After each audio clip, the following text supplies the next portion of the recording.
Choking seas, raise a glass in celebration.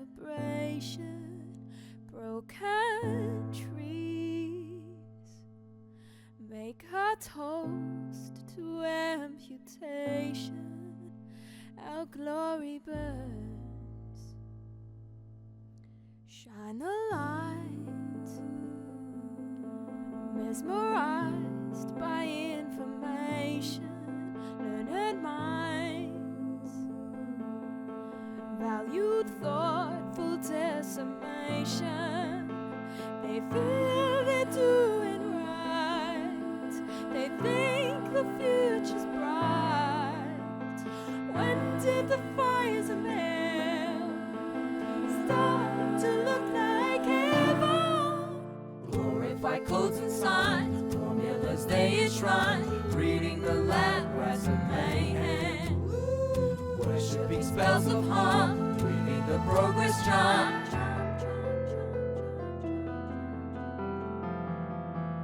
Celebrate death to the living.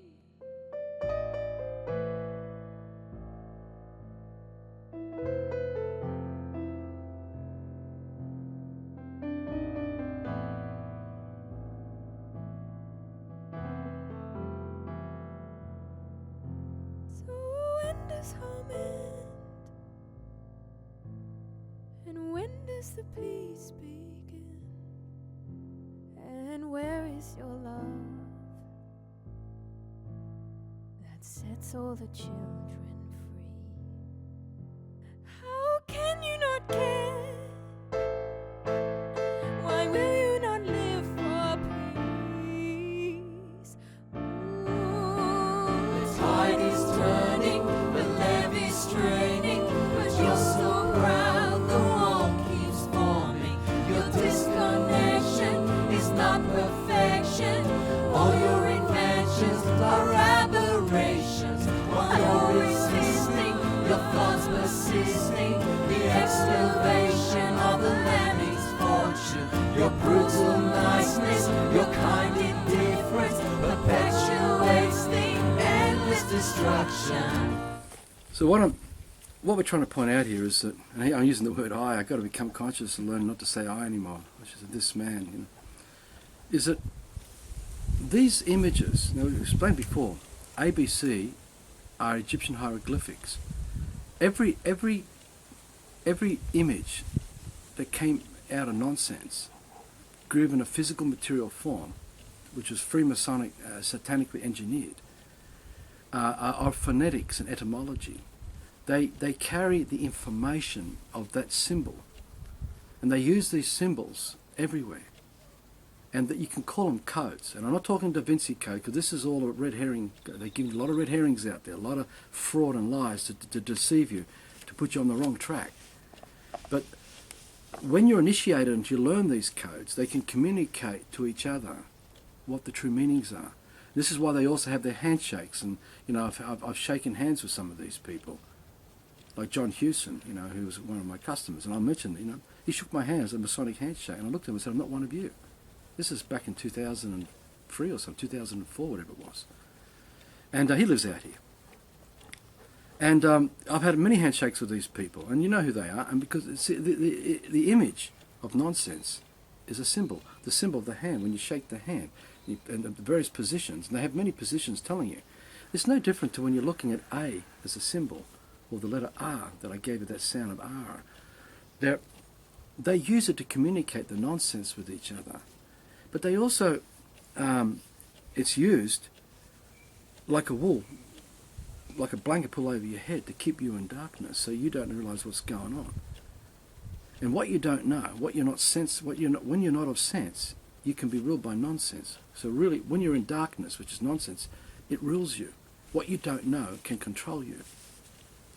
So when you're looking at apparitions and all this sort of stuff, you've got to start looking at I, because I, when you go into the mirror, can you talk to the reflection in the mirror? Can it talk to you? Obviously it can't. It's a shadow. When you look at the image of the obelisk cast over the water, like you look at the Washington, D.C. image, in the state of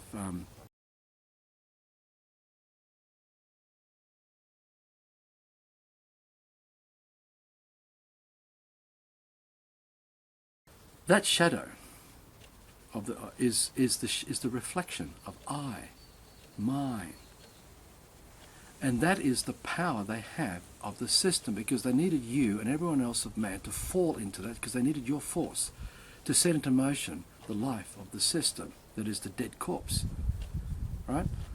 So they've had to, on one hand, deceive you all through etymology and phonetics using symbols and codes, so that while they are the controlling army and force covertly, without the armies and guns and everyone standing out there under an obvious, overt dictatorship, they've had to do it through other suggestible ways so that you don't see it. And you can't see the conspiracy for what it really is, which is organised crime. And the brainwashing of the education system, because you've got to remember, they're the ones who provided you with the education, because that education did not exist on those lands of those tribes prior to the invasion and decimation of those tribes. The system is the satanic instrument of maintaining power and control over all their slaves. They worship a demonic world of images that are nonsense. Now, when we've had many letters been sent to us from mothers and fathers, all unrelated to each other, many of them. And we weren't even looking for this kind of information in the early stages of the Love for Life work when we started this 2005, 2006. But we kept getting stories of pedophile gangs and sex rings, and about children talking to their parents when the parents finally found out of these apparitions coming out of pentagrams out of walls, and of seeing bodies, and they're saying hearts being taken out of their bodies and hearts held in their hands, pulsating.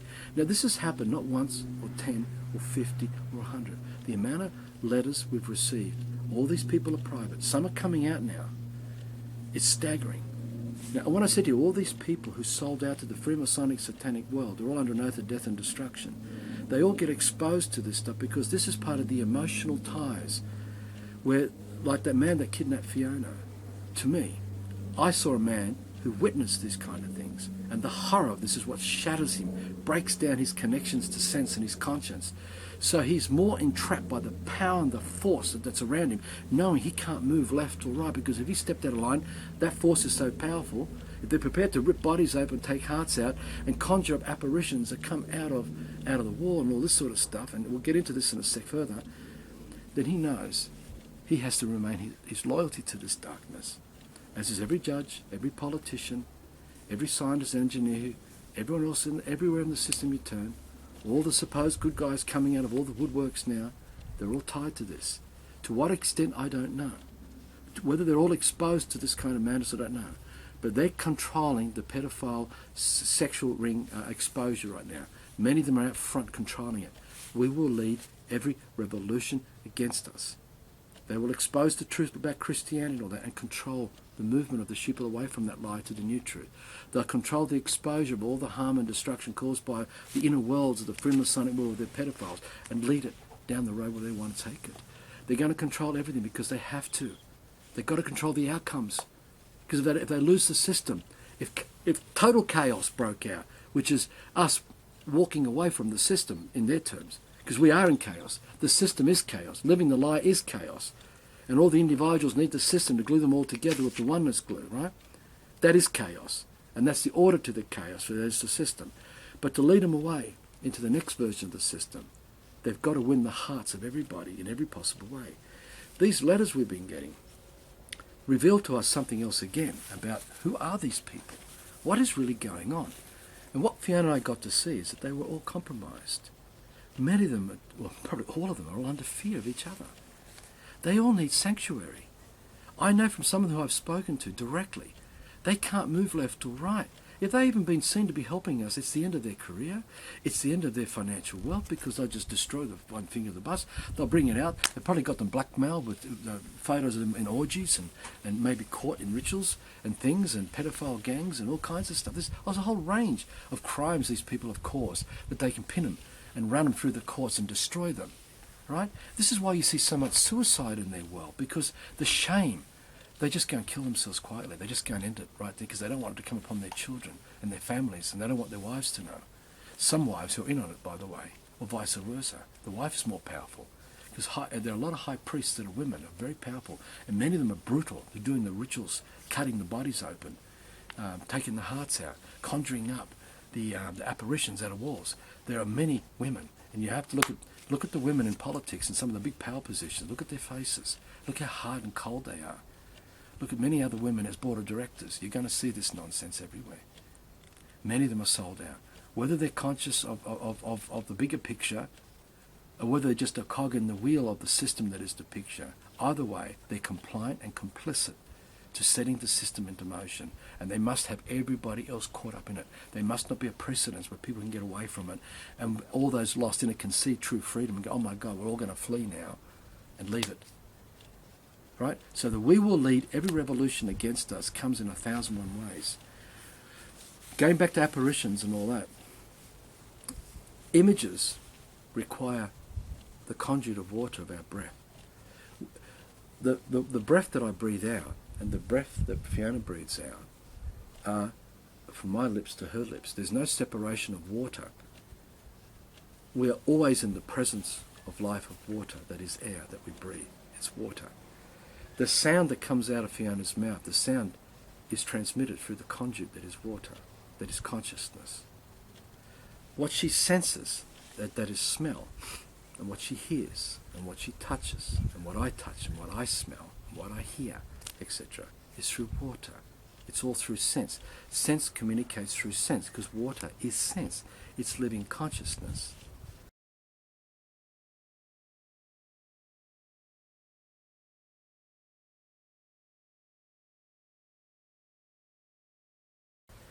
And everything we are sensing are images.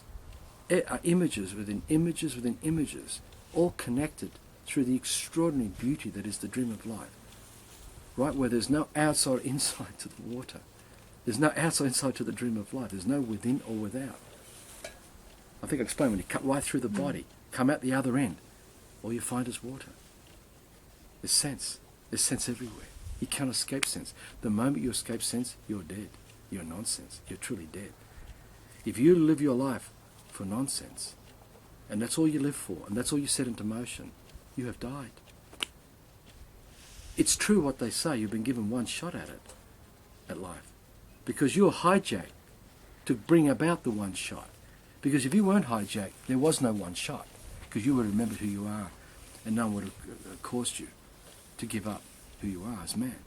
But because you've been got at, because your parents have been got, all around you have been got at, and everything is nonsense, because the wall has collapsed and we're flooded in nonsense now.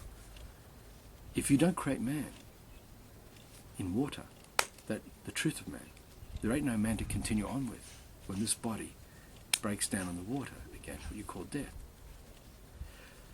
While you live nonsense, you're projecting an apparition, a demon, because all thoughts that do not carry the life embodied in its form is a demon. That demon is the addiction we have to it, because it's possession, Zion, the art of black magic. Fiona is now possessed by the image. I'm using metaphor, she's not really. She's now possessed by the hood, by the demon of Kale, because she's now representing the image I gave her about Kale. If I fill up her whole life from being a child as she's my daughter, and I brainwash her extensively, and all she knows is what I've told her, there is no man there. She's just a parrot representing all the images, all the apparitions of other men and women who've fed it into her brain. And if she isn't strong enough and smart enough to use her brain to scrutinise, or she hasn't gotten someone to intercede and break that spell to help her to reconnect with sense, which is what we're doing with our work, everyone lost in nonsense, she could live a whole life for nonsense. She could live a whole life for the reflection of the mirror of what she thinks is Fiona. And that reflection is everything I told her of what Fiona is, and everything she added to it of more nonsense that she thinks who she is, that makes her go to discos and nightclubs, that make her drink alcohol and smoke dope, and make her think that she's a lawyer and she's following the Dalai Lama. Right, and here's an example of this madness. You know, you have people who wake up in a bedroom of dead things, wearing dead thing pajamas. They get up. I think the clock went off because the time code says up, wake up, out of that spell, go on with the next spell. Get up. He takes off his nonsense pyjamas made out of nonsense, destroyed life. Walks into the bathroom of nonsense with slate and marble, whatever things have been destroyed, into the shower, turns the shower on and lets all the fluoride and chemicals and nonsense, all the other poisons and moulds and that are in the water to wash all over his body. He gets the chemicals of his washing stuff and he then puts it all through his hair and adds more chemicals and poisons to his body of nonsense. He then goes out of his shower. He might be using an organic cotton towel to make him feel a bit good about what he's doing. You might even have cotton pyjamas and be feeling a bit organic hemp things, because these people have got money. They might get hemp sheets and it's starting to sound pretty cool and spiritual. But generally speaking, this is the kind of madness. He then gets in front of that mirror and he's brushing his hair and he's putting his stuff through his hair, the comical stuff. He's brushing his teeth with more fluoride garbage. He might even use the shave, and we all compromise by this. He eventually goes in and he puts on more nonsense jackets and clothes and all that, and he then walks out and down the corridor of his dead house, because his house is made up of dead paint and dead things and dead bricks and nonsense, this and that, because it's not a living house, it's not sensory. He sees his kids as he's walking past playing with their iPods and PlayStations and games, and they've got their blinds closed, they're in darkness there, and they're just lost. And they'll be doing it at night. They stayed up to 11 o'clock at night. These kids are probably 12, 13, 14 now, and they're up at 5, 6 in the morning. They continue on before they get ready to go to their brainwashing school. He then moves on past. He hasn't been concerned too much about that. He sees his wife in the kitchen. She says hi and smiles and says, "Don't forget, we're going to see the Dalai Lama and Deepak Chopra tonight. They're coming together for a talk." And you can see in the background there's a bookshop, all the New Age books, there's heaps of books. And in the meantime, she's got a fry pan going, she's got bacon and eggs in there, all anti-life, all non-life, there's no life there. The destroyed pig, the destroyed chemicals and poisons are used, and he's got eggs in there that have come from cages where people think they're free range, but they're still controlled, fed creatures without having given real freedom. And then they pulls out of the fridge a container of orange juice that is supposed to be full of life when there's no life, because it's been processed and it's now pasteurised and heated and microwaved, and God knows what they've done with it. They put it into his fridge. They're eating all this dead food, breathing the dead air. They may even got the air conditioning on, because in the middle of hot summer and it's already 30 degrees and the house is getting hot and outside, and so they've got the air conditioning on and they're breathing all the microbes and all the toxic bacteria and garbage. Clicks on the remote control, walks out, saying goodbye to his wife, and the smile, "Yes, I remember. Give me a ring at 5 o'clock to remind me to get home, so we've got to go to this important meeting tonight." And gets into his BMW, his dead corpse car. Got his hand case, put it in there as well, with all his law stuff, because this guy's a lawyer. And she's a lawyer as well. She just happened to be just taking the day off. And out he goes, presses the remote control, and the garage drives off, and he's driving out of this dead world on dead things we call bitumen roads and concrete, and he's got his mobile phone ringing up, said, "Oh, don't forget, you're going to play tennis tomorrow night with his mate." And he said, "Yeah," and he hangs up his dead corpse phone and says, "Yeah, we'll be there." And he then joins the traffic with everybody else driving towards the same city, of all these sheeple that forms the pedestrian traffics and the highway traffics and all the pollution and smells. He's breathing in that with the air conditioning in his car as well. It's still getting into his car with all these dead things all around him. There's nothing sensory there where our children go to and learn anything directly about it, because it's all dead. He realised, "Oh my God, I'll go and get some petrol," and he pulls off the highway of traffic into the petrol station of more traffic, waiting in turn to get his car in. He finally gets his car in, loads up his petrol, and then he goes and quickly, he might have done his tyres or whatever, but he goes in, and in the line up there waiting for everyone else to pay with his dead corpse credit card and his nonsense money. And while he's waiting around, he notices a Mars bar there, and he might notice there's a sandwich or something there that's been packaged from the day before, and he goes and grabs that, and he sees the latest nonsense news, and he grabs the nonsense news. He might even be wearing headphones on. He's got his iPod playing, he's listening to something at the meantime, or he's even listening to the news. Finally, he pays his dead corpse things and all that, and then he gets out and he goes back into his car, he turns on his car, and he gets back into the highway of noise and traffic and pollution, entering into the city with everybody else, until he finally manages to get down into the basement of the 60-storey building, dead corpse building of concrete, plastic and steel, and no life there. And he gets out, and he's hardly been in nature the whole time. He's been out. And gets out with everybody else getting out of their dead corpse vehicles, these horseless chariots, and they go up to the lift, press the button to go up to their 44th story. He does anyway.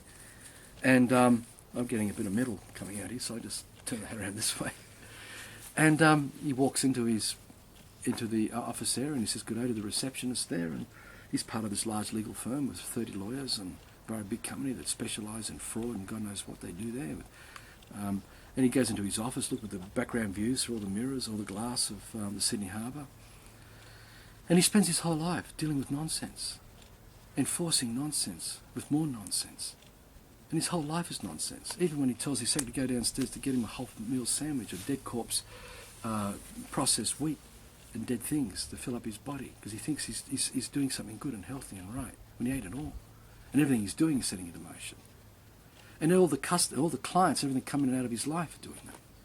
Till finally the day ends and he got his phone call, wife, you better get home, we've got to go and see this meeting tonight with Dalai Lama and Deepak Chopra and all that, you know. And so he rushes and gets back and goes back through all the traffic until he finally gets home. And the whole time he's been in a dead world of nonsense. And it continues on that nonsense, because now they're talking about the philosophies of what Deepak Chopra and the Dalai Lama are going on about, and the oneness thing. Because they're all thinking about the system, and they're seeing the injustice, and they're supporting the charities, and they're putting money into anti-cancer and anti-diabetes and all these things, and all kinds of other things. But the whole time, it's all the system. This man is totally lost to I. From the moment he woke up till he went to bed, he's in the mirror. He's in the reflection of I. He's trapped under the spell of Alice in Wonderland. He has no original thought. He hardly has any uniqueness about him. He's under the image of another man who told him how to think and feel, who was told by another man how to think and feel about life and the dream of life. When we give up our uniqueness, our originality, we're no longer man. And if we don't create man, which you can only do through sense, through nature, when that body goes, there ain't no man there in the water either. It's all over. You had one shot at it. You threw it away. And that's why when you go to these Western world cemeteries and graves and all that, you see demons and apparitions and phantoms everywhere. The echoes of the lives of all the lost, because there's billions, and billions all around us lost right now. Don't remember who they are or what they're part of and their true purpose. They didn't have any sense. And so the echoes of the remains, which are only there because of the memories of those who are still living, with the photos and pictures of their parents and ancestors. But when they, through the generation, forget them, they go as well. It's all gone. But a man who remembers who man is eternally present with the presence of life. If Fiona remembers who she is, the breath of life that she breathes out, and she creating the man that she is, that is the image of the man that she is in the dream of life, that is the water, is eternal. This is why all the ancestors, before the fall, before the invasion of this nonsense, they could go to anywhere across the dream of life to communicate with their ancestors through the water. As we fell, the ancestors had sacred sites, because the whole of the dream of life is sacred. There's nowhere in the dream of life that is not less sacred than somewhere else. There's no exclusivity or privilege to truth. When you get caught up with exclusivity and privilege and any kind of belief system, it's bullshit, it's lies. So what you're finding here is that the tribes of man could journey across the land and meet another man and communicate through sense. They didn't need to have a translator communicate Russian to English or English to Russian, or they had to learn those alphabet languages of nonsense. They could sing the song of life. They could sing the song of man, because every man was a man, all unique and original. Every man had a unique song, a unique sound that came out of their mouths. But because we could sense each other, we could gather the meaning of that song through all our senses, not just listening to the words coming out of someone's mouth. Just as now we get a lot of information from what someone's saying through their body language, their expression, etc. But all that is much more heightened. Exactly, because when you're remembering someone else's image, you're fallen. You see, you have to represent the echo of that nonsense, and you've fallen into that nonsense. We got to learn to walk away from all this. All our ancestors who fell, we have to walk away from them. We have to walk away even from our own parents and families, everybody else. We can't rescue them if they don't want to wake up, no matter how hard. We can't hit them over there with a baseball bat. If you want to, we can try it. That's just more harm. You can't use harm to solve issues of harm. You can't create war to stop war. You can't use lies to create truth. Using lies creates more lies. Setting into motion lies, that just expands lie. We have to create truth and set truth into motion. We have to create freedom and set freedom into motion. So with all the lost all around us, all these apparitions, all these demons, of all the hieroglyphics, of all the symbols and images that makes up the purpose of their life, that makes up all the arguments of their belief. When you're sitting in a coffee shop, listening to people arguing and talking, they're basically completely filled of nonsense, a library of nonsense. It's like one book talking to another book, or it's like a library of books talking to another library of books, balancing with each other. But the man ain't there. And all these apparitions is including the religious apparitions of the Virgin Mary with tears on her eyes and stuff. And we create that too, guys, because we have the power through the molecules and through the power of the water and the DNA of the water. If you believe in that image of a piece of rock that was sculptured into Jesus, or a piece of wood that was sculptured into the Virgin Mary, or whatever, and you believe that, you're giving life to that image. And the more of us give life to that image, and if we start having the image of tears and blood, you create that. We create that. We set that into motion. We're creating We've it. just forgotten how We're the only ones to present. create out of water, which is what the original... We're creating out of Yeah. sense. When we create with water, if we don't get interfered with as children, we learn to create with sense. We're expanding sense. We co-create an expanding life, not anti-life, which is anti-Christ. So all these images that do not embody life are demons. They're apparitions. The priests and the founding father behind all these priests, all the descendants of this nutcase, because the system, wherever it went, was just them. It's their story. You can see, and I quick come back to lose my train of thought here. You'll find the common denominator in all the systems with all the alphabet languages. These few things, and I've mentioned before and I mention again. You find royal families divinely appointed by God. It doesn't matter what the word God is, whether it's Odin, Zeus, it doesn't matter. You find high priesthoods divinely appointed by God and the rule of law of God. You see that trinity. You also see read and write alphabet languages, mathematics and geometry, right? The triune and the trilogy, or the trinity. These are the core hallmarks of Satanism. That is the blueprint of satanic thought that makes up the library books, that makes up the man and woman sitting in a coffee shop with their brains totally under the spell of nonsense, communicating nonsense to another man, and they call it law, or they call it media, or we call it English, and we call it everyday current affairs, and gossip, and whatever else you want to call it that fills up our everyday life. Every one of those images, every single one of those images is an apparition, a demon. And to create the physical material form of that image, they have to go and destroy sense and turn it into a nonsense image. And we call it the letter A, or the obelisk, or the squiggles that you see that we call hieroglyphics, etc. Right?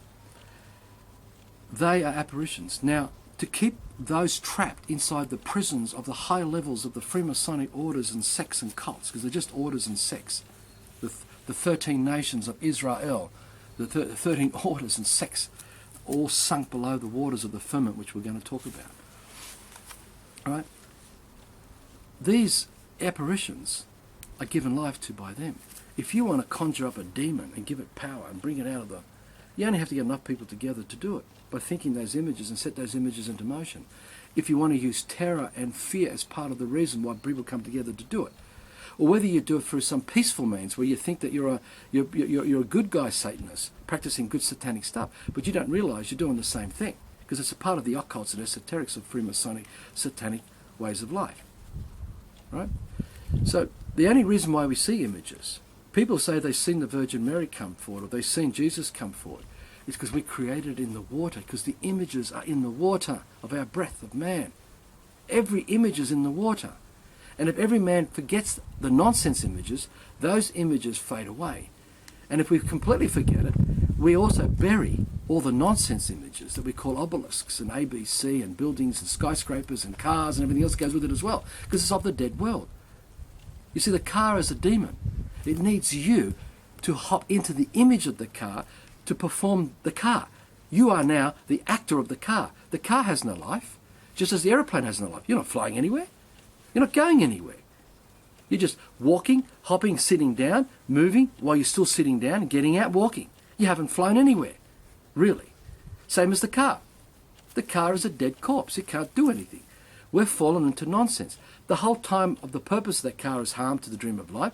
The whole time you use that car is destruction to the dream of life, or sensory life, because you've got to use nonsense to keep destroying it. And everything else of all the alphabet languages that you use continue just doing harm to man and everyone else of man and everything else the dream of life, because you're under the hood. You see, it's easy to create an apparition and then give it a physical material form and then deceive all the dupe to believe in the physical material form of Jesus on a cross, a crucified man. That's what it is. It's man crucified. What is there to glorify about man being crucified? It's insane. All the blood coming out of his face and the thorns and everything else. Do we live to be crucified? It's insane. It's insanity. You see, now we've got the Galactic Federation, we've got alien invasion, all this coming our way now. And they've got HARP technology, and they've got the Reagan Star War laser satellites that they put into motion right up there. And they can generate holographic images, and they're putting chemical trails in the atmosphere, which not only corrupts our connection through water, because they want to distort the water. That's why they put chlorine in the water and fluoride in the water, to corrupt the DNA of the water, so we can't sense the connections between one particle of water to the next particle of water. Right? If we can break those chains, we can start to losing connection with sense. So we don't remember who we are. We can't sense who we are. This is why they're doing it. This is what the chemical trail's all about. It's the only real reason why they're doing it. To corrupt the water, so we can't sense each other and sense everything of the dream of life.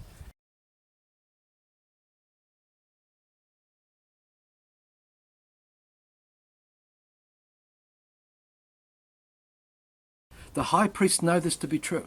They know this to be true. The thing is this, is that, and I've lost my train of thought, but I hope I can get back You're to on it. Galactic Federation. Yeah, the Galactic Federation. apparitions. Thank you.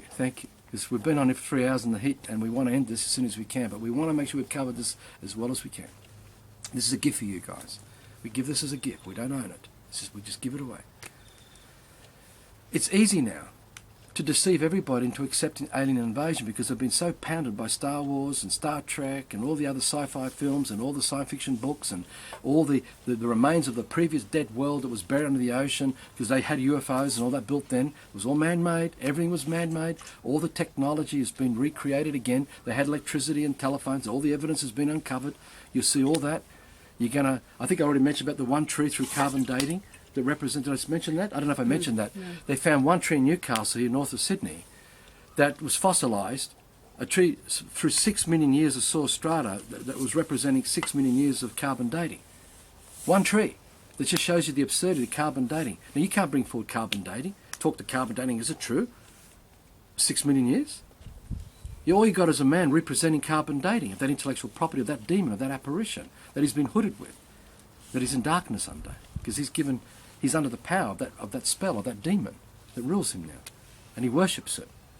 That's no difference now to men and women, children are going to be deceived into alien invasions where we have the spaceships. We've created all these ships. They're not coming from another world. Hello reptilians, hello shapeshifters, hello Syrian life forms, hello higher beings, where are you? Please come forward in present sense. Hello? But there are plenty of people who say they've seen them and heard them. Yeah, and what they often find are apparitions. And they're not always present. They just come and go quickly. They fade away. They can't keep the power because the force of life is not present. You see, the force of life is present to the horse, and the horse takes responsibility. Its presence is always present, as is the Creator, as is man, and as everything of the truth. But a lie can't. All you can do is conjure up an apparition through the water of man's breath, because man made up that image. And you can only sustain it for a very short period of sense of time. And then it goes. So that's why at any moment of any present sense, you can't go and see the Creator. You can't go and see Jesus or the Virgin Mary. You can't go and visit the reptilians and the shapeshifters and the angels and all this other stuff, because they don't exist. All these images that put into your head was put into by another man. Where in nature did you get that information from? Can you please show us anywhere on a map of Earth? Direct a map it on X and send us the map. We'll put it up on the net as the next video, where all our children not exposed to the system and no one else exposed to the system can go and learn about that information without another man having to explain those images to them and put it in their heads. Go and find it. Because what you're going to find is a deception here. A tremendous fraud, because all this is fraud, guys. It's all fraud. Little Mary representing Alice means she's conducting fraud, because for Alice, if she says Alice exists, she's lying. Alice doesn't exist. as the statute doesn't exist, as the Galactic Federation doesn't exist. You just have representatives of man representing those images of those apparitions, of those demons. It's very easy for an orchestrated crime group of a Freemasonic world to construct physical material forms of those images and call them a UFO. Call it free energy, technology. But what purpose do they have for the dream of life? Where can our children go and learn about a UFO or go and learn about free energy technology and all the science that goes in behind it? If they didn't exist, would the whole dream of life no longer exist? What life form needs it to exist so they may exist? Sensory life forms we're talking about. Where can we go and visit the ancestors of UFOs and the descendants of UFOs? Why is it that we always have to have a representative of man to represent UFO or Galactic Federation or Jesus or the Virgin Mary? The Creator that created the dream of life gave man direct experience. We don't need third parties. We've already explained all that. We don't need interceders, intermeddlers, and interlopers, which we call priests and high priests and experts, etc., and channelers. This is all fraud. Through the chemical trails and through other forms of technology they use with HAARP and laser Star War laser satellites, and through putting metals in your mouth and metals in your body which you drink through the water and the air that you breathe, which they're putting through the chemical trails, you're creating a metallic receptor of signals. All the piercings and all the piercings, all that. You're creating an antenna, a receptor of signals that they create through the water to deceive you into you hearing voices. But they can do it through the water too and make you think that image. Now, if I put an image in your head and make you think that you are creating it, and I have control over your brain and what you're thinking, I can fill your head up with more and more images and have you be in my image, and I'll put you under my spell. And I'll do it from a remote location, and you'll never have seen me, and never will you see me, because I'll be hidden. I'll be behind the curtains. That's what they did. This is how they all started this.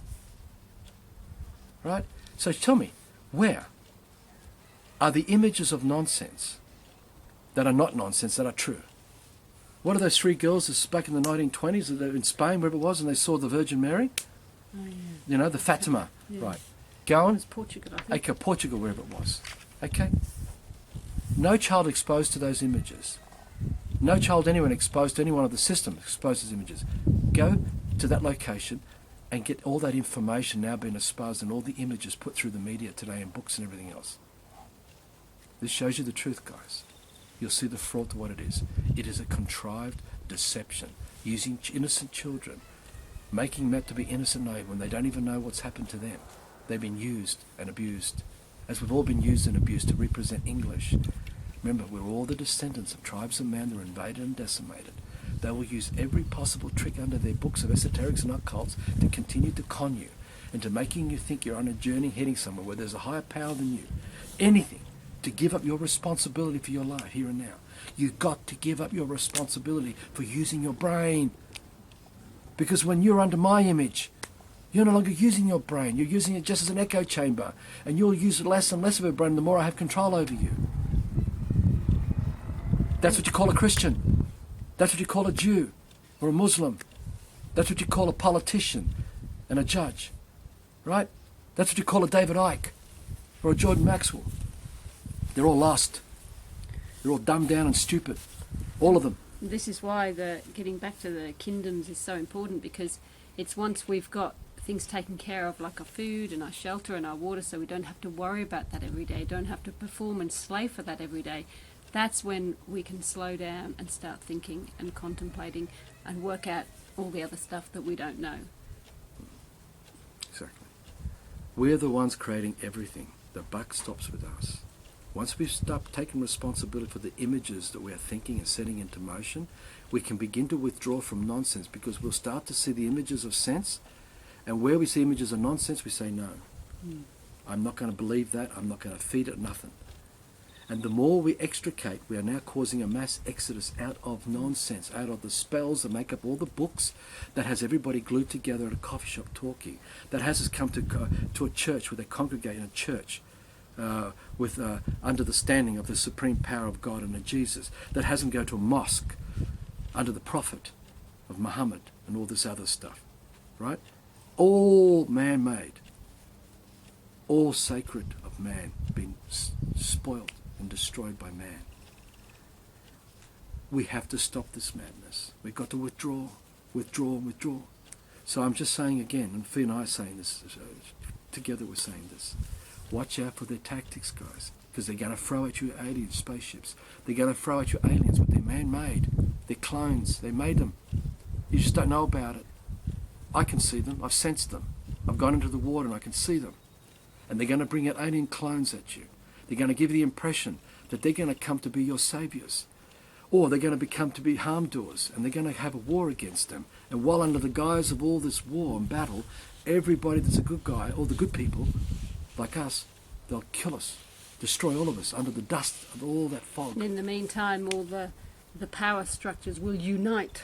They're all going to unite. To combat this alien foe, and yet really it's the uniting of the true centralisation of power into one body, one religion, world order. one world government, one world law, but it will be done in such a way that you don't even see it. Do not give your life away to this, because this is the golden age they talk about in the Bible.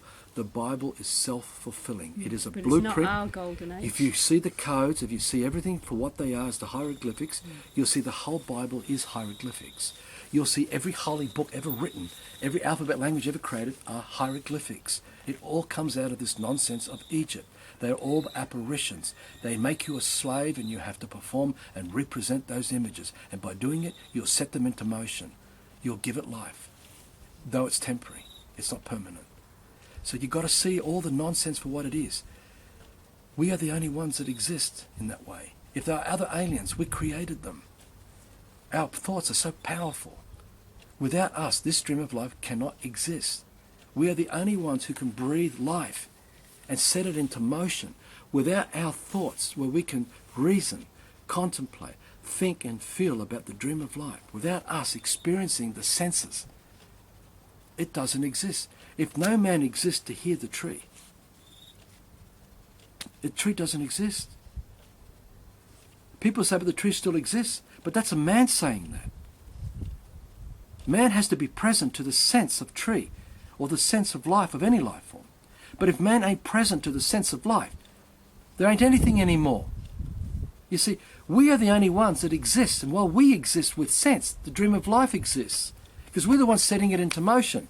Our brains have been hijacked to set another dream in motion made up of nonsense, to cause us all to commit spiritual suicide, to destroy this dream, because this nutcase wanted to talk to God,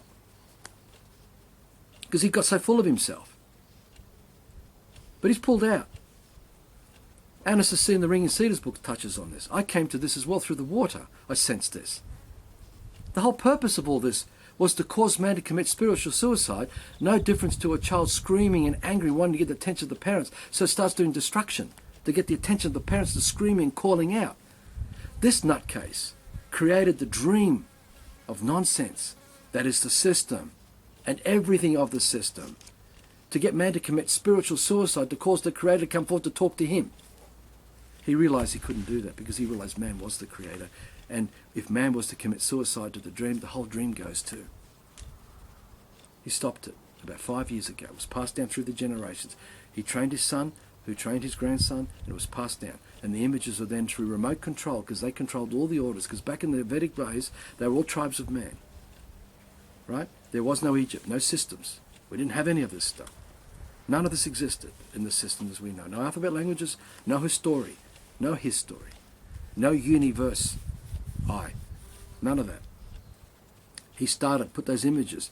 He removed himself from the tribe quietly and put images into members of his tribe and made them think they were creating those images. And then they started thinking they were worshipping a higher power and were hearing a voice with a higher power. And the gradualism of this fall brought about the orders and the sects of the Freemasonic world and the high priesthoods that all came out of this and the royal families. And they all worshipped this voice, this song, this verse, this unique verse, this image of nonsense. And all this time, every Mason caught up in it is under the spell of this madness. They're all like chooks with their heads chopped off, running around the yard, headless. They have got no direction, none of them. They've got no way out of this madness. We've got to get them out of there. And to do that, we've got to get these kingdoms off the ground to create sanctuary for these people to return so we can protect them.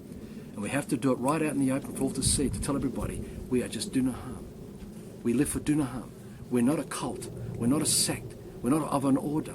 We're not a religion. We're not a faith. We have nothing to believe. We don't believe anything. There are no leaders, no followers. We don't carry guns, no weapons. We're non-violent, etc., etc. All we are is man living for do no harm. That's all our message is. So we spread that out to the wider communities. This is what the kingdom is all about, why we're doing it, why we're withdrawing. We live to do no harm. This is the Achilles heel of all of them. They don't know what to do about this. But if you go back and watch the video talked about the curse, about the name is the mark of the beast, the curse comes back upon them. When you live the lie, you're processing the curse. Watch that video, because every lie is a curse. And while we live for the good things of the system, we live for the curse. The curse is harm. We continue destroying the sensory dream of life until there will be nothing left to remind us and our descendants of who we really are. And when that comes, it's all over. That's the curse in action, in force. We've got to stop the curse. We've got to stop feeding lies. Stop setting into motion lies in all its forms. The system is a curse that consumes the dream of life, that causes man to commit spiritual suicide. When you withdraw back and see for what it is, that's all that is going on here. Nothing else is going on. Either we are man co-creating and expanding the dream of life with every breath of every image that's sensory that we gift our life with, where we don't own anything anymore, that we're custodians and caretakers of the dream of life, where we're no longer under nations, countries, civilizations, states, principalities. We're no longer under kings and queens and rulers and presidents and all that. We're no longer under any laws or statutes and common laws. We're no longer under any of this nonsense. We're no longer under system science, because that's a curse.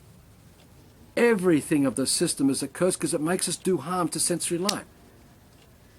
Every instant of your life while you're setting into motion nonsense, you're destroying life. You're a consumer of materialism.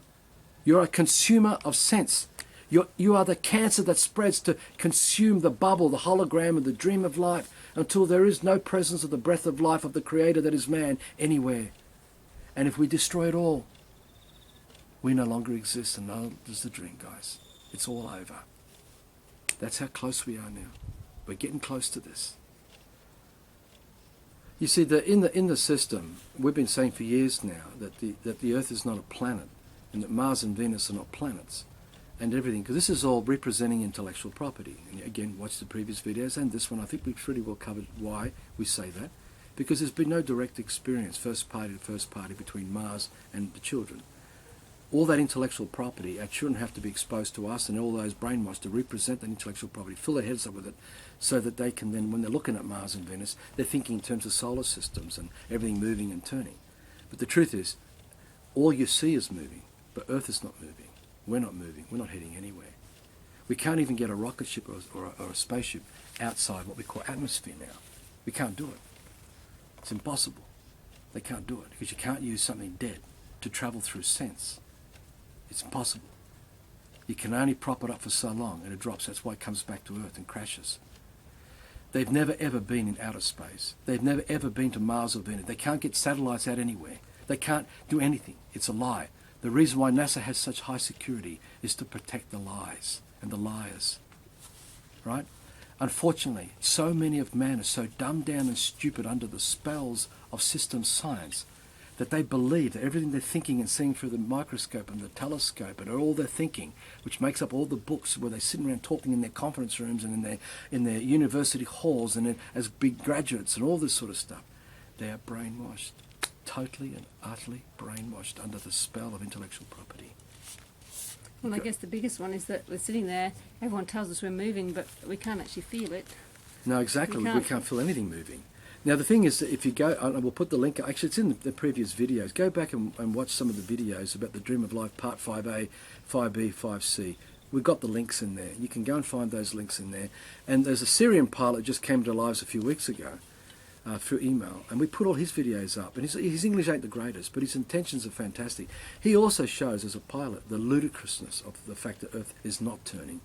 And he shows you on a whole array. I won't go sitting explaining all that now. You go and watch those videos. And this is just stuff he's worked out by himself from Using his his brain. experience of flying planes for many, many years. Now, he's still trapped in nonsense, as we all are. But you can use scrutiny and you'll see the beauty of his brain at work here, on using rational thought to show you the stupidity of why man never went to the moon, yet alone all the other videos out there about that. We've never been to the moon, guys, because it's not the moon is not the moon as you've been taught to believe it is. Right? You're going to find out all these things that you've been lied to about this stuff. And as Jack Nicholson said, you can't handle the truth. It was a message to everybody about the bigger picture, because everybody is so caught up in the lies. Again, all those people sitting in coffee shops are the books of the library of the universe, and all they're talking about is the universe of the bullshit that they were brainwashed into, that makes up the hologram, the real hologram, the false matrix, the matrix, the dead world, superimposed over the real one, because that's all we can do. We have to represent, which is superimposing a shadow of darkness, so we can't sense anymore direct connection with everything that we have direct experience with already. So have a look at that. You'll see that the reason why they told us we're moving is so that we give up responsibility for our lives here and now. The fact you can accept that everything's moving around is you'll accept alien invasion, because there's something else out there, because we're moving too. There's something else out there. The fact you can accept the hierarchies of archangels and cherubs with an almighty, powerful God looking over heaven will make you accept the hierarchy of the system to rule you here and now.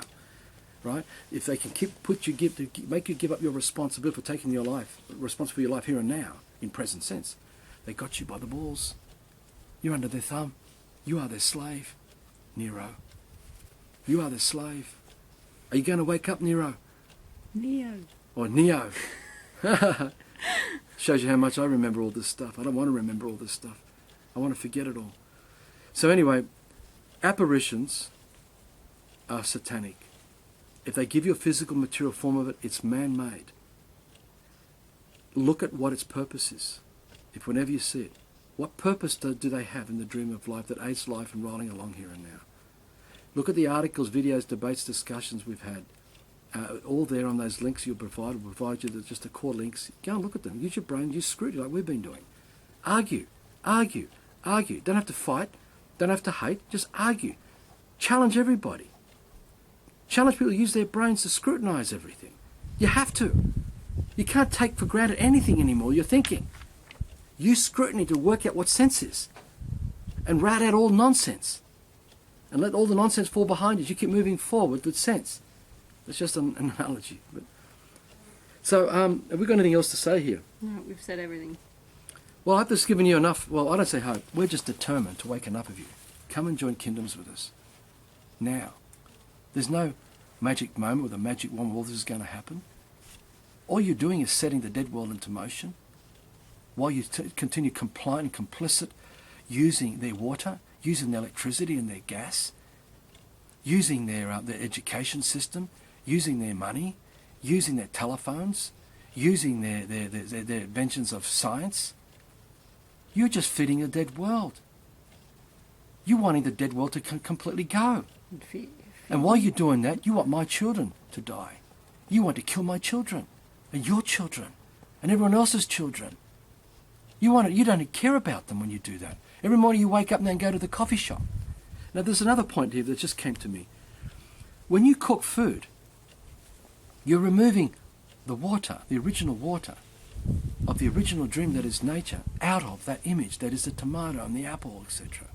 When you cook it, you've altered it.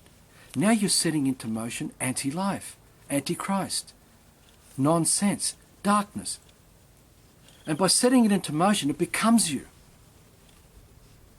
And because our ancestors were so caught up with cooking and processing nature, altering the original breath, the original dream, altering original man to become in the image of another man who made up cooking. Because you're not altering original man when man has a connection with every original tomato, because not one tomato is the same as the next, and every apple and every other fruit and berries and nuts and that of the nature. Not one's the same as the next guy. They never will be. They're all unique. And no man is the same as the next. And that man can create unique thoughts and share those unique thoughts with another man. And that man is a free man on the land. He hasn't been taken from that land. Because you take that man from the land, you turn that man into a slave, under the standing of another man who now has power and control over you. That's already links in other videos. You can read up on that stuff. When you cook food, you're starting to fall under the spell of the toxins that are the poisons that numb your brain, numb your senses. So you can't use all your senses anymore. That's why you got the images of the witches and the cackling witches with the big pointy hats, all wearing black, over the, what they call the cauldron. And they've got those big handles like broom. They're turning. And we're going to throw a rabbit in there now. And I'm going to throw a man. And I'm going to cook my children in there. I'm going to get you all who I've captured. They're telling you the whole thing is a spell. You're under a spell. You've got to stop eating cooked food. You've got to go back to raw living food diets, which are not really diets, it's just who we are. You've got to stop eating animals and eating dairy products. Go look at the raw food, living food section. There's a wonderful video there made up by that young guy, Aaron Scheidner. The truth, what's it called? A delicate balance. A delicate balance, the truth. Right? That is a fantastic film because it shows you the proteins that are not meant to be in our bodies that come out of dairy products and meat. Now, there's a lot of people in system science who are waking up and they're starting to expose the truth for what it is, though they're still compromised, as we are compromised right now using these cameras and all that. But if you use your brain and your scrutiny, we keep going towards sense, and we start letting go of nonsense. We start letting go of cooked food, processed food, let go of McDonald's and pizzas and bread and flour and white rice and white sugar and white sodium salt. And we start letting go, and we go back to the original unique things. Yeah, we compromise, we're using bits of minerals that we call zeolite and DE and stuff that's coming from other mountains that are being damaged right now, and putting it back into the soils of these gardens we've been creating because we've already destroyed it all. And that makes us still compromise. But we've got to learn to stop all this. And this is why we've got to go back to kingdoms, where we can actually have our brains be free, our senses be free, not having to wake up worrying about mortgages and debts. Could you imagine living like that again? Now, we as a tribe, a large community in a kingdom, or it's still in the mudroom for a time, contemplating on the bigger picture again. We can unravel everything else so quickly and set into motion remedies that will accelerate us out of this. If we can create this food forest garden, the major bulk of it in like 3 months, and we'll show you another video just how thick it is. Since late August 2012 until mid-November, we built those last 6 boxes here. And I'll show you all that in another video. Now we're into what is it, 4th, 5th in the system codes of time. 8th of February. Is it? 8th of February. You're going to see a jungle here. Now that jungle was already here about a month and a half ago. It's just gotten even bigger. Now if we can do that and create an enormous amount of food, of abundance, imagine abundance. Each of us coming to kingdom with abundance. Each of us growing food. And together we're growing lots of food. We have so much to give to each other to share. We can start withdrawing from the system because now we've got life in the food that we're eating. We're not cooking and processing it. The thoughts and intentions of the men and women who are creating it, of their breath, is going into the food and the breath. All that penetrates everywhere and goes into the dream of life, right? That's what we've got to do. You see, the thing is that if we can create such an enormous amount of food in a small space, with only a few, there's just Fiona and I and Hannah, and some help. We had one guy, Aiden, came along and helped us for a while, another guy called Marty. Prior to that, we had Andy here for 8 months to help build some of the original boxes, and he did a lot of work. We had all the polystyrene boxes you would have seen in part 2 of The Dream of Life, and all that. He did all that work with us, and there was a lot of hard work there. But generally speaking, to transform all that work, all that experiment and mistakes we made with all of that, and to turn into this, it took basically 3 of us and some other people on the way to do this work. Can you imagine when you get 30, 40, 50, 60, 70, 80, 100 of us together in the kingdom with that kind of commitment? How fast we can accelerate out of this mess on land. People ask me, how are we going to get the land, Arthur? You take it. You take it. There's no force. But you've got to educate all the wider communities why you're doing it. And you've got to make sure no one's being harmed. All the farmers out there who are sitting on hundreds and thousands of acres and all that, they're all lost. You've got to educate them. They don't need it because what they're doing is harm. They're supporting nonsense. Running cattle to kill them is nonsense. It is a total desecration and is not sacred. Not part of what's sacred. We've got to stop cooking food, supplying wheat and all these grains that are to be processed to provide toxic poisons to people's brains to dumb down their senses. We've got to learn all this. There's a lot of information about this. But when our breath, when we set into motion the breath of our life, that is the consciousness of the man that we are. the Creator in breathing into the dream of life. That is the original breath that we are breathing right now. But we're altering it and distorting it. And through the breath, we're able to use the power of life that we are to crystallize the images that make up the dream of life into the plants and the insects and the everything else. And to keep the whole thing suspended and in present sense, every creature was given a purpose, whether it's inanimate or not. Anything that wavers from that perfection, another life form transmutes that imperfection to maintain the perfection so that the dream of life does not fade away. That's why animals sense your distortion and they come and attack you and they eat man, because they sense the distortion. It's an instinctive thing. Why the white point sharks and crocodiles and every other creature that attacks man, because they sense the impurity and the insincerity of man's thought, that all the negative destructive emotions of fear and anger and greed and selfishness that are the lies of harm. Because he's not a man. He's a human. H-U-E, a shadow of man. Hue is a colour of man. It's the shadow, it's the reflection of man. He's not the man. He's the reflection. He's not man. And the creatures of nature sense that distortion and they want to restore the perfection. So they come and kill you and eat you. Because you're telling them to. Because that's their job. That's what's going on. So we've also got to do that, because that's what cancer is and all the sickness and disease. We're setting into motion distortion, be it in any form, toxic, chemical, cooked food. And by setting it into motion, we start to create the nonsense physical material form of it in the body of man and in the scars all over earth that we call the boils and pimples everywhere. Really, all the volcanoes are our making. All the tidal waves are of our making. All the high-powered winds are of our making. Everything. It's like when we have a fever and you want to live in your body. The only reason you're going to try to heal your body is to have a fever. So your body starts to shake. And you start to vomit. And you start to have diarrhea coming out. And you sweat. It's the earth fever. It's the same thing. You've got to get the distortion out of your body. But we're going to have to do that gradually as well, because most of our body's hearts can't cope with the extent of expulsing out this demons, all this dark energy, of all this nonsense in our bodies we call cancer. So the more we take kingdoms and we set love and true love and all those things into motion in that space of love, other men who need to come to sanctuary can be healed there. We can heal them through the plants we're growing. They don't need anything else. Just through eating plants and through the breath. Now we have to restore the power of that. We have to intensify it. So in the meantime, we may have to use zeolite and dionysius earth and bicarb soda and sodium chloride and many other kind of things to help to expunge the toxins out of the body and accelerate the healing process. And using flower essences to generate frequencies to expunge the toxins out of the body. But isn't it great if we don't reintroduce more? Which we do when we lie, by setting into motion lies, that is nonsense, and eating that nonsense as well, and breathing that nonsense, which is all the chemicals in the air and the poisons coming from aeroplanes and cars and trucks and buses and all that. When you realise we're not heading anywhere, that it's a fantasy that we're heading on the journey through the mortgage and through the debts, through the land titles office and the title deeds, and passing on the inheritance of all this nonsense, when we realise we're not on a journey to the afterlife, that there is no heaven, they're just apparitions, that this is it, this is the paradise, and the Creator is present right now.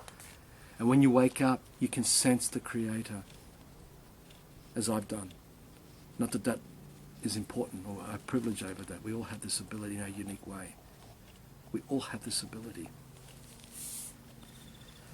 It's so important here to withdraw from nonsense and learn about what nonsense is in all its forms. So stop eating cooked food. Work out why. If you want to cure your body, stop setting distortion into motion. Stop setting non-distortion. Start eating sense. Grow the food. Anastasia points out in the Ring of Cedars books, put the seeds under your tongue. In the fiction, 9 minutes. The saliva, the water of your breath, activates the purpose of that seed. You plant it in the soil and you wash your body over it. Not with chemicals. With whatever you can use that doesn't have anything chemical in it. A natural soap if you can, like coconut oil or something like that. And all that distortion coming out of your body continues pouring into the soil, giving the seed even more information about that nonsense. And as you grow the food and you're giving life to the, because you're communicating with the plant that becomes the tomatoes and the cucumbers and becomes this food forest. All that fruit that you've grown in your image heals you of all the distortion, of all that nonsense. That's how powerful this is. How quickly do we depart and escape this madness, guys? All the best to all of you.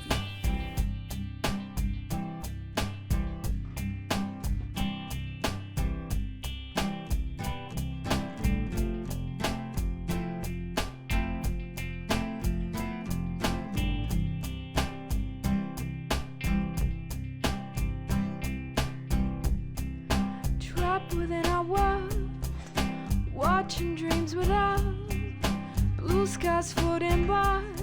Why are the grey clouds forming overhead? Forming overhead.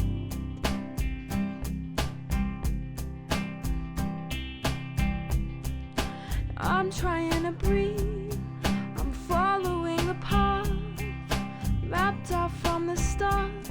Why do my dreams keep moving out of sight? Moving out of sight. Ooh, I'm trying to fly, but where's the light that keeps me down? I'm not alone. We're all adrift to try to do right.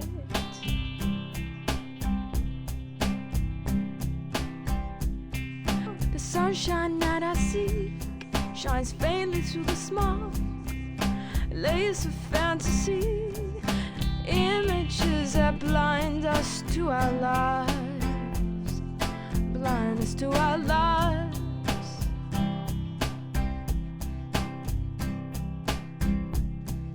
And I'm trying to see, I'm juggling with my things, I'm struggling with the cold, and I'm spinning in a vortex of burning wells, of burning wells.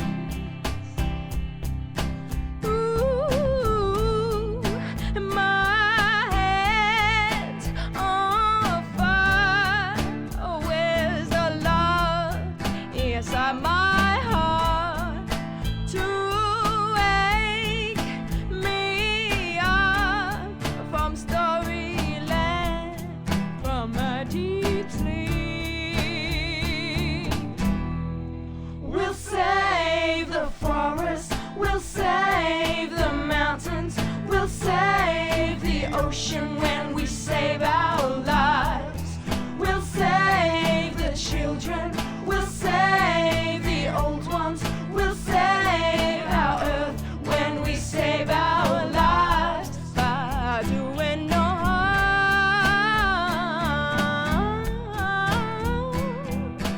Ooh.